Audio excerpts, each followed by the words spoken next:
GETTYHouse prices soar in east of England as August sees property market hold steady for many of us. The summer clothes are back in the drawer, and the sun cream is packed away. But a report released this morning suggests that, far from the UK property market taking a break in August, both prices and activity continued at a steady pace. Figures released from Mortgage Advice Bureau this morning suggest that, for the most part, buyers and sellers remained busy last month, with lending levels consistent on previous months, and only a slight downwards movement on key indicators. Most experts in the industry normally expect house prices to drop over the summer months, as typically it's a quieter period with properties taking longer to sell, which means that those who are selling their homes at this time of year tend to price slightly more competitively in order to secure a buyer, and this pattern is evident in the Mortgage Advice Bureau data for August.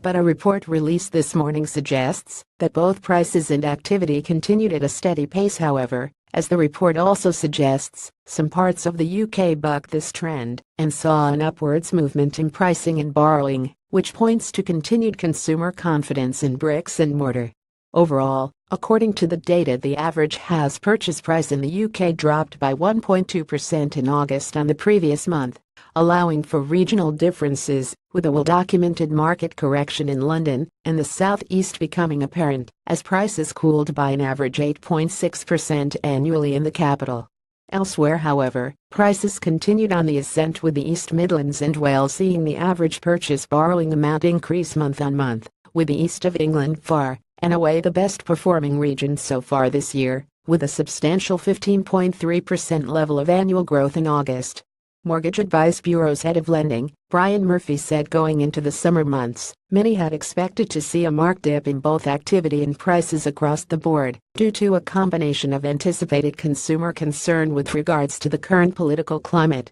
and also economic factors such as slow wage growth hampering affordability.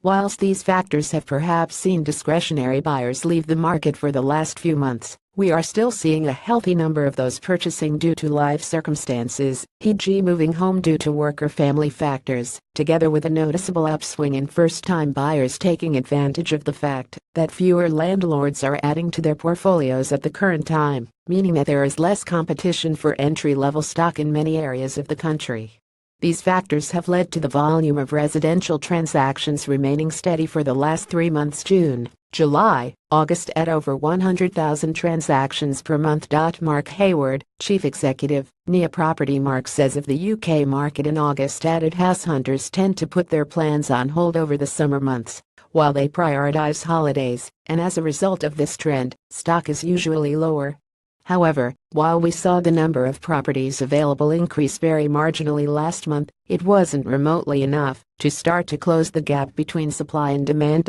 With other industry bodies such as the Royal Institution of Chartered Surveyors also suggesting in their recent residential market survey that they anticipate the current levels of available stock across most parts of the UK will remain at historically low levels for the foreseeable future. And the latest forecast from the British Banking Association for August lending intimating that it was one of the strongest months so far this year for the amount of mortgages issued for home purchases. As we moved into autumn, it's quite possible that the current level of demand for homes and corresponding activity will remain at similar levels, albeit with a continued mixed picture in terms of pricing and purchase numbers. Follow Louisa on Twitter @LouisaFletcher.